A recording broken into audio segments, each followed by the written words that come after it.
La faille de San Andreas est prête à trembler.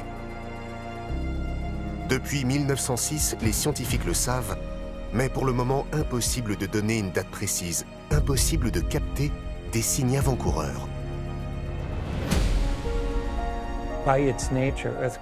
C'est l'effet papillon.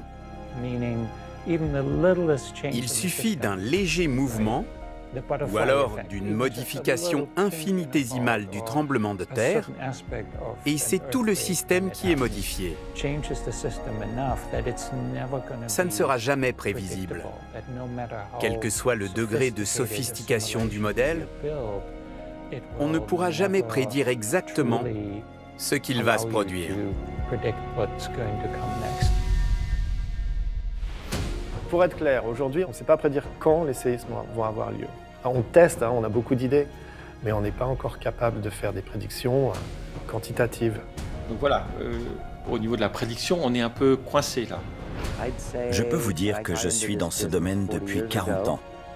Et à cette époque, plein de gens pensaient que nous allions bientôt pouvoir prédire un séisme. Aujourd'hui, nous sommes bien plus loin d'y parvenir qu'à l'époque.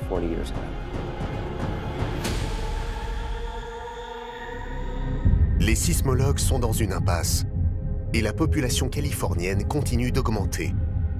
Les immeubles d'être construits et les villes de se transformer en mégalopoles. Il faut pouvoir alerter les habitants.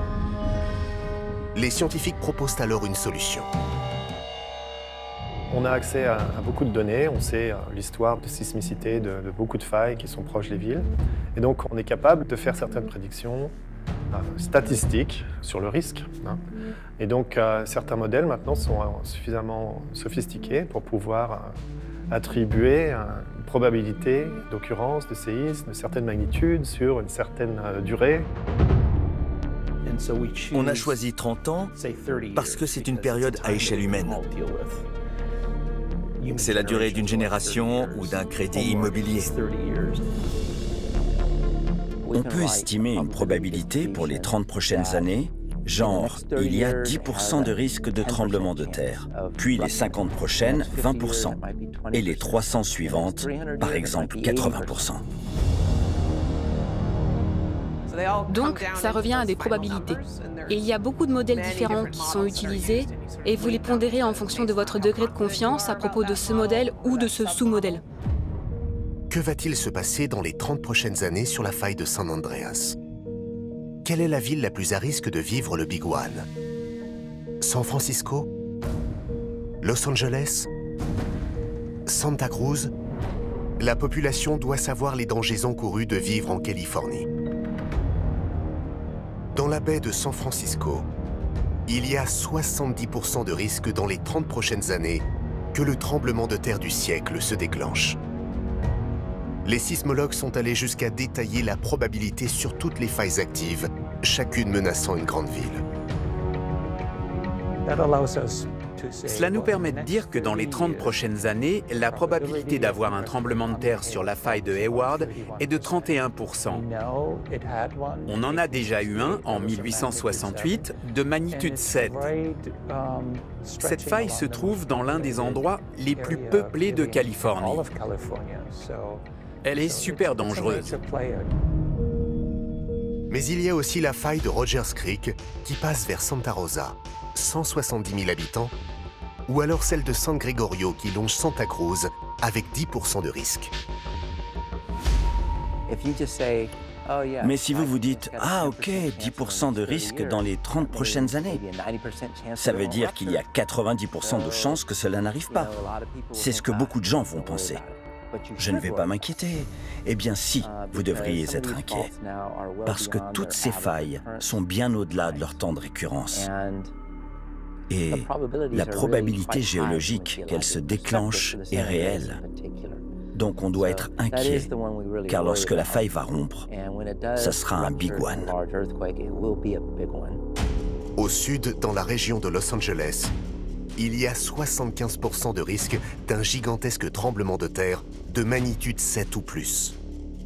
Il y aura un séisme magnitude 7.8 qui va se propager sur 300 km. Cela va toucher quasiment toute la Californie du Sud. Et cela va causer d'énormes dégâts.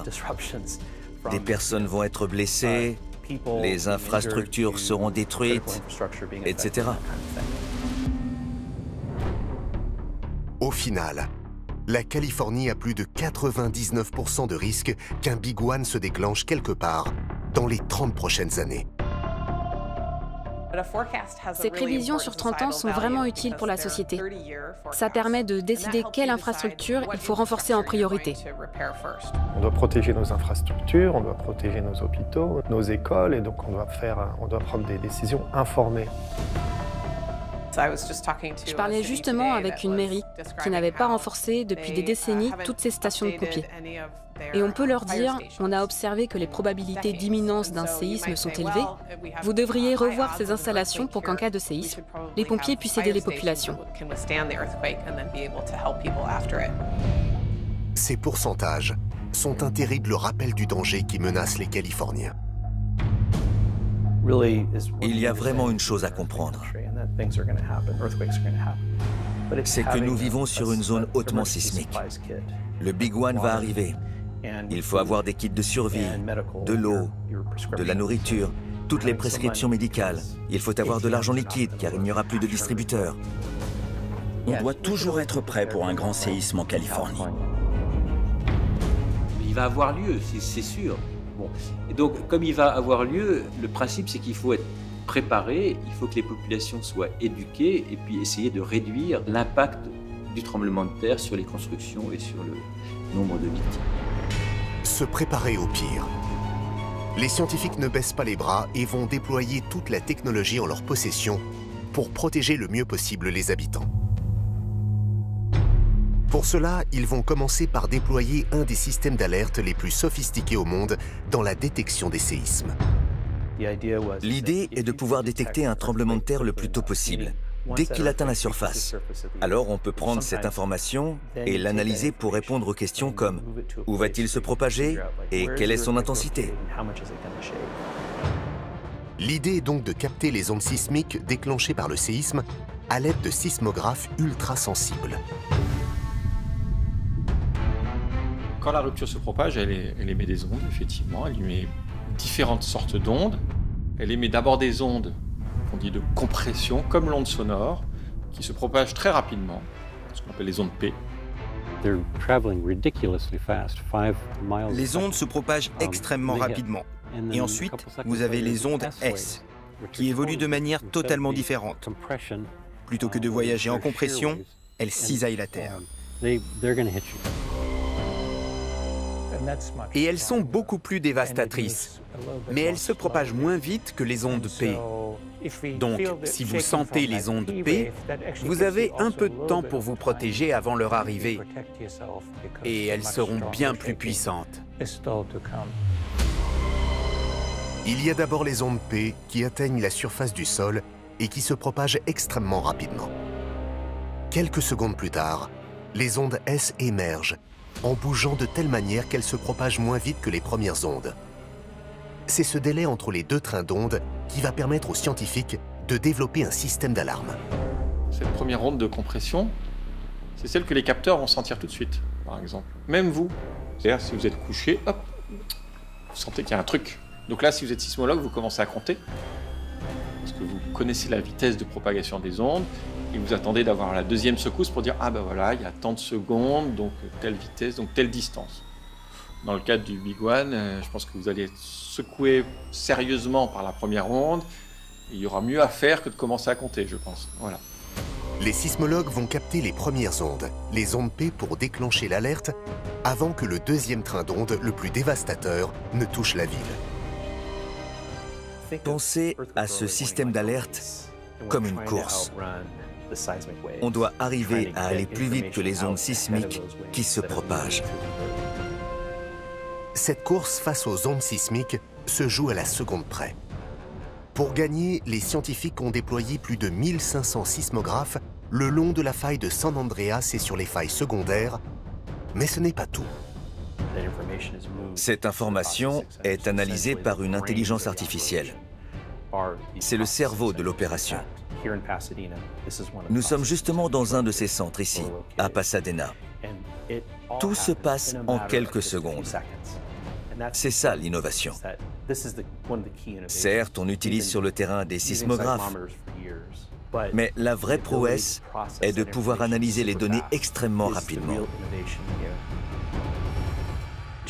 Il y a juste un mois, j'ai eu une alerte sur ma montre d'un séisme de magnitude 5, juste au sud de l'université. J'ai eu l'alerte avant de ressentir les ondes. J'étais dans une réunion et nous avons pu nous mettre à l'abri sous les bureaux en nous agrippant. Le système a fonctionné. Alors, lorsqu'un plus gros séisme se produira, et c'est sûr, ça va certainement faire la différence. L'analogie, c'est l'airbag. On ne peut pas prévoir l'accident 3 jours à l'avance, mais quand il a lieu, on est content d'avoir un airbag.